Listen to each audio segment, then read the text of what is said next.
सारे उपास, सारा दान मरने से पहले हो सकता है छिन्न हो जाए, पर फुलेरा दूज का किया हुआ दान, पुण्य, सत्कर्म, भजन, कीर्तन कभी समाप्त नहीं होता। वो फुलेरा दूज। धतूरे की उस दिन बड़ी महत्वता रहती है। सुनाया था ना पहले कथाओं में, शिव तत्व को जाना। मंदार और शमी पत्र की भी उस दिन बड़ी महत्वता रहती है, क्योंकि फुलेरा दूज के दिन मंदार और शमी ये दोनों ऋषियों के बेटा बेटी हैं, जिनके मंगल विवाह का प्रसंग भी फुलेरा दूज का आता है।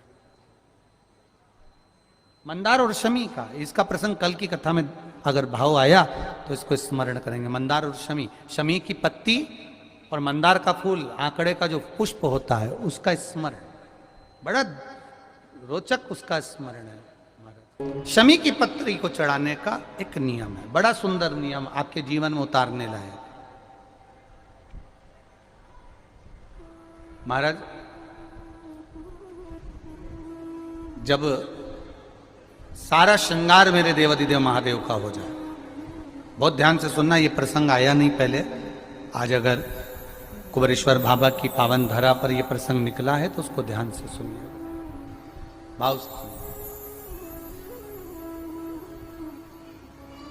पत्ती, शमी की जो पत्ती होती है, उस शमी की पत्ती को कब, कैसे और कहां चढ़ाना चाहिए, और शमी की पत्ती का फल क्या होता है, वो भी अपन समझने उसको। शमी की पत्ती, संपूर्ण स्नान भगवान का हो जाए, संपूर्ण स्नान। आप समझें उसको, जैसे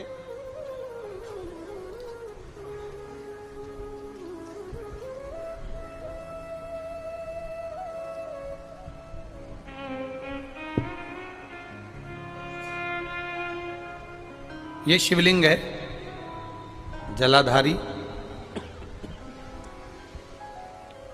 जल निकल कर जाने का स्थान, गणेश, कार्तिकेय, अशोक सुंदरी, जलाधारी मतलब माता पार्वती जी का हस्त कमल, शिवलिंग, शिव का स्वरूप, ऊपर जो जलाधारी लगी है उसमें से एक एक बूंद जो पानी नीचे गिर रहा है, जो पानी नीचे गिर रहा है, शिव जी की बेटियां जया, विषहरा, शामली बारी, दौतली, देव, शिव जी की पुत्री बेटियां।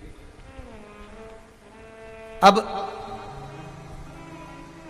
जब देवाधिदेव महादेव को शमी का पत्ता चढ़ाया जाता है, कब चढ़ाते हैं, जब आपने संपूर्ण जलाधारी को हाथ से साफ कर दिया हो, शिवलिंग पर जल चढ़ा दिया हो, शिवलिंग का पूरा श्रृंगार आपने कर दिया हो, संपूर्ण श्रृंगार मेरे देवाधिदेव महादेव का हो गया, संपूर्ण श्रृंगार।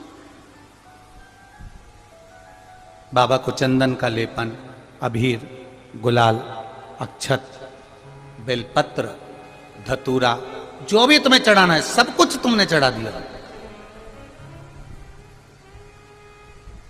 सारा श्रृंगार मेरे देवाधिदेव महादेव का हो गया। तब शमी की पत्ती को मां जगत जननी की जो जलाधारी है उस पर मात्र स्पर्श कराकर शिव के शिवलिंग पर आखिरी में समर्पित कर देना चाहिए, जिससे हमारी मन की जो कामना है वह मां जगत जननी देवाधिदेव महादेव से उनके कानों में श्रवण करा।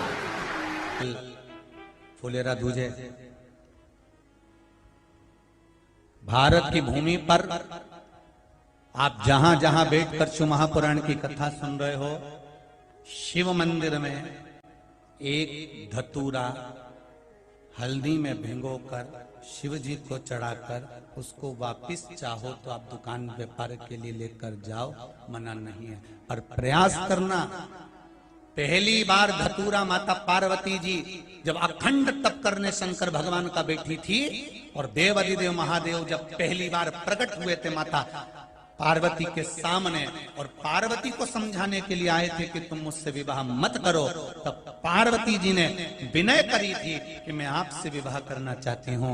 तब पार्वती जी से शिव जी ने कहा था मुझसे विवाह करना कांटों की सेज पर सोने के बराबर है, कांटों पर चलने के बराबर है। तब माता पार्वती जी ने फुलेरा दूज के दिन पहली बार धतूरा शंकर भगवान को चढ़ाया था कि ये मैं कांटों पर भी चलने को तैयार हूं, अगर मेरा महादेव मेरे साथ है तो। तब शंकर भगवान ने वचन दिया था पार्वती फुलेरा दूज के दिन जो शिव पर धतूरा समर्पित करता है, जिस कामना से चढ़ाता है, मैं उसकी कामना पूर्ण कर देता हूं। तेरा भी अखंड सौभाग्य होगा पार्वती। उसके बाद में सती जन्मी तो जन्म लेने के बाद सती माता को प्राण त्यागना पड़े, गौरा के रूप में जन्मी तो गौरा को प्राण त्यागना पड़े, उमा बनकर जन्मी तो उमा को प्राण त्यागना पड़े, कात्यायनी बनकर जन्मी तो कात्यायनी को प्राण त्यागना पड़े, कुष्मांडा बनकर जन्मी तो कुष्मांडा को प्राण त्यागना पड़े। 51 बार 50 बार माता पार्वती के अवतार हो चुके थे, शंकर जी के साथ 50 बार विवाह हो चुके थे। हर बार माता पार्वती प्राण त्यागती थी, पर 51वीं बार जब माता पार्वती ने फुलेरा दूज के दिन धतूरा चढ़ाया, फिर पार्वती बदली नहीं, पार्वती पार्वती ही रह गई, अखंड सौभाग्यवती। साधारण है फुलेरा दूज।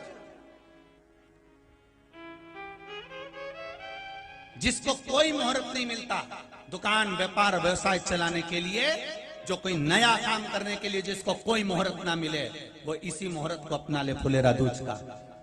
त्रेता आया, मेरे राम जी ने स्वयं भगवान शंकर की आराधना कर कर धतूरे का स्मरण करा।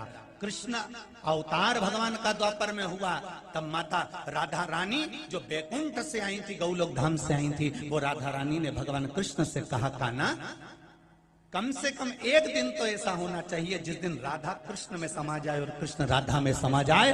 तब भगवान कृष्ण ने कहा राधा मुझे वो दिन याद है जिस दिन शंकर पार्वती के हुए थे और पार्वती शिव की हुई थी, वो फुलेरा दूज का दिन हम दोनों एक दूसरे के हो जाएंगे, कोई दूसरा नहीं रहे। वो फुलेरा दूज का दिन।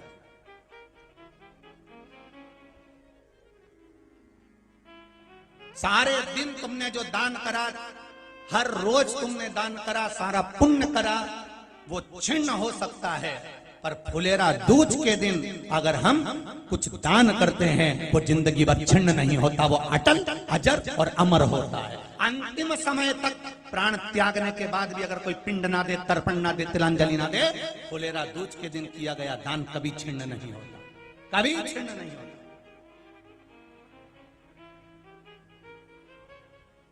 कोई साधन नहीं फुलेरा दूज।